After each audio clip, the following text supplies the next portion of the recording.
Assalamualaikum warahmatullahi wabarakatuh. Di sini kelompok kami akan melakukan presentasi hasil dari melakukan drive test pengujian kualitas jaringan LTE di wilayah urban Purbalingga. Nah, sebelum itu perkenalkan, nama saya Hatmanda dengan NIM 22. Berikutnya itu ada Noval, terus ada Aji, dan ada Alvan Widiawan. Nah, baik, di sini tuh kami akan melakukan pengujian performansi kualitas sinyal 4G LTE di wilayah urban Kota Purbalingga. Nah, untuk perangkat pengukuran yang digunakan yaitu ada Samsung Galaxy A53 yang memiliki kemampuan modem dengan spesifikasi LTE Cat 18. Nah, dengan kemampuan 6 carrier aggregation untuk menangkap dan menggabungkan pita frekuensi. Untuk perangkat lunak yang digunakan itu ada Genectrack Pro dengan versi 33.1. Nah, tujuan dari digunakannya Genectrack Pro ini tuh adalah untuk mencatat parameter jaringan secara mendetail. Nah, seperti kekuatan, kualitas, dan kecepatan sinyal. Nah, sambil bergerak guna memetakan kinerja jaringan di wilayah Purbalingga. Pada tahapan drive test ini tuh dilakukan pada jam 11.30 yang merupakan jam padat atau crowded untuk mengetahui bagaimana kualitas jaringan didapat dilayani dengan baik. Nah, drive test ini tuh dilakukan dengan jarak tes sekitar 10 km. Untuk parameter yang digunakan yaitu ada nilai RSRP atau Reference Signal Receive Power ya. Nah, yaitu power sinyal referensi yang diterima pada keseluruhan bandwidth. Nah, berikutnya itu ada parameter RSRQ atau Reference Signal Receive Quality. Nah, yaitu rasio dari RSRP dengan wideband power yang menunjukkan kualitas sinyal yang diterima oleh user equipment gitu. Nah, terus ada parameter SNR atau Signal to Noise Ratio. Nah, yaitu rasio antara rata-rata power yang diterima oleh user equipment dengan rata-rata noise interference-nya gitu. Nah, berikutnya itu ada data throughput. Nah, itu untuk menguji kemampuan transfer data baik upload maupun download. Nah, untuk penjelasan akan disampaikan oleh rekan kami.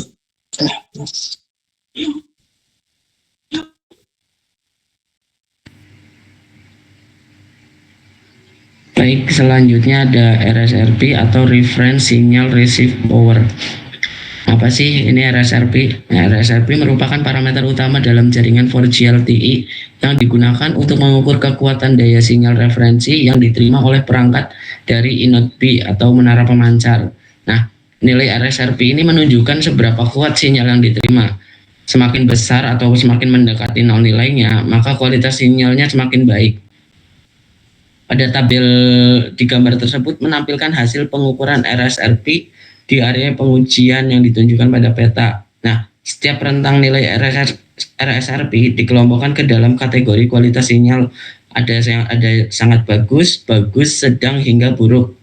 Dari total 732 sampel yang diambil, nilai RSRP antara minus 90 sampai 80 dBm itu presentasenya 60,38%, dan yang berarti kualitas sinyalnya tergolong bagus. Nah, sementara 19,54%-nya berada di kisaran sangat bagus. Yang sinyal tergolong rendahnya itu ada di 18,72%. Nah, dari hasil tersebut dapat disimpulkan bahwa cakupan jaringan di wilayah pengukuran berada dalam kondisi yang cukup optimal karena sebagian besar titik memiliki sinyal yang kuat. Nah, nilai rata-rata RSRP ini menunjukkan minus 84,8 dBm. Mendukung hal tersebut menunjukkan bahwa performa jaringan di area tersebut masih berada dalam ambang batas yang baik untuk aktivitas komunikasi dan data seluler. Slide selanjutnya akan dijelaskan oleh rekan kami.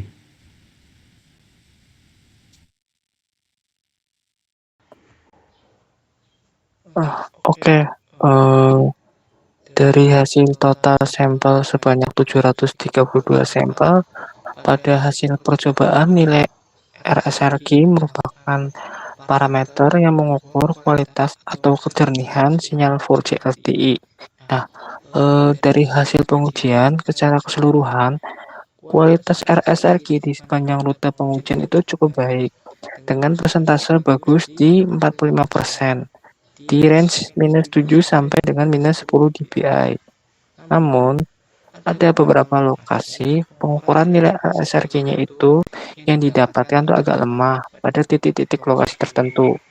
Hal itu bisa dilihat dari peta yang rutenya tuh didominasi oleh warna oranye dan merah. Nah, dari hasil tersebut tuh dapat mengindikasikan pada wilayah tersebut tuh diakibatkan oleh adanya interferensi antar menara sel yang berdekatan. Nah, sehingga itu nantinya akan menyebabkan tumpang tindih atau overlap, di mana semua sinyal dari beberapa menara sel tuh sama-sama kuat, yang akan mempengaruhi kualitas dari nilai RSRQ itu sendiri. Nah, untuk parameter selanjutnya tuh nantinya akan disampaikan oleh rekan kami. Ya, selanjutnya ditekan hasil dari kualitas yang di wilayah Purbalingga atau 30 siang. Yaitu SINS sendiri menggambarkan perbandingan antara kekuatan sinyal yang diterima dengan interferensi dan noise. Sehingga semakin tinggi nilainya, semakin baik kualitas layanan data yang diterima oleh pengguna. Berdasarkan hasil sampling yang kita peroleh, terdapat kategori yang sangat banyak di sini, ada terbat bagus, sedang, dan lainnya. Kategori bagus dinilai parameternya yaitu 5 sampai dengan 15 desibel, menjadi kategori paling dominan, yaitu mencapai sekitar 54% dari total sampel. Lalu yang kedua terdapat kategori sedang, yaitu dengan nilai parameternya 0 sampai dengan 5 desibel, yaitu cukup besar, sekitar 11%. Lalu ditemukan nilai SINR pada kategori sangat buruk, yaitu di bawah minus 10 desibel maupun di bawah 0 desibel dalam jumlah signifikan. Artinya jaringan relatif stabil. Nilai maksimum SINR yang diperoleh adalah 18 desibel, sedangkan nilai rata-rata berkisar sekitar 6,2 desibel yang berada pada batas bawah kategori bagus. Dari hasil ini dapat kami simpulkan bahwa secara umum kualitas jaringan di area urban Purbalingga cukup baik, terutama untuk kebutuhan akses data. Namun beberapa titik masih memiliki kualitas sedang, kemungkinan besar dipengaruhi oleh interferensi, yaitu kondisi lingkungan seperti kebatasan bangunan hingga trafik lalu lintas jaringan. Next. Berikutnya pada slide ini ditampilkan data presentasi aktivitas upload yang sedang berlangsung berdasarkan hasil pengamatan menggunakan metode streaming YouTube ini. Dengan sampel percobaan 646 ini diperoleh nilai tertinggi pada kategori buruk, dengan presentasi sebesar 88,25%, disusul dengan kategori sangat buruk, sangat bagus sebesar 9,70%, dan kategori selanjutnya yaitu kategori bagus dengan presentasi 1,37%. Tingginya presentasi pada kategori buruk ini disebabkan oleh rendahnya aktivitas penggunaan bandwidth jaringan secara intensif pada saat pengujian langsung dilakukan. Dengan demikian, performa pada aktivitas download menunjukkan hasil dominan pada kategori buruk. Selanjutnya pada aktivitas upload yang sedang berlangsung berdasarkan pengujian menggunakan metode streaming YouTube dengan sampel percobaan 732 ini, diperoleh bahwa hasil seluruh aktivitas upload berada pada kategori buruk dengan presentasi sepenuhnya yaitu 100%. Hasil ini menunjukkan bahwa kinerja jaringan pada sisi upload tergolong sangat rendah. Kemungkinan disebabkan oleh minimnya kapasitas atau penggunaan bandwidth upload yang tidak optimal selama proses pengujian langsung ini. Dengan demikian, proses pada aktivitas upload secara keseluruhan dikategorikan buruk.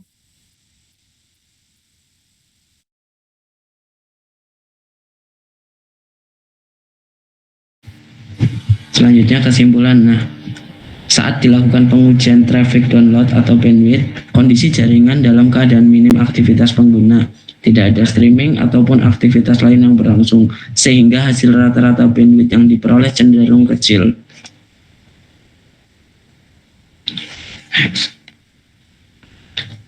Sekian presentasi dari kelompok kami, kurang lebihnya mohon maaf.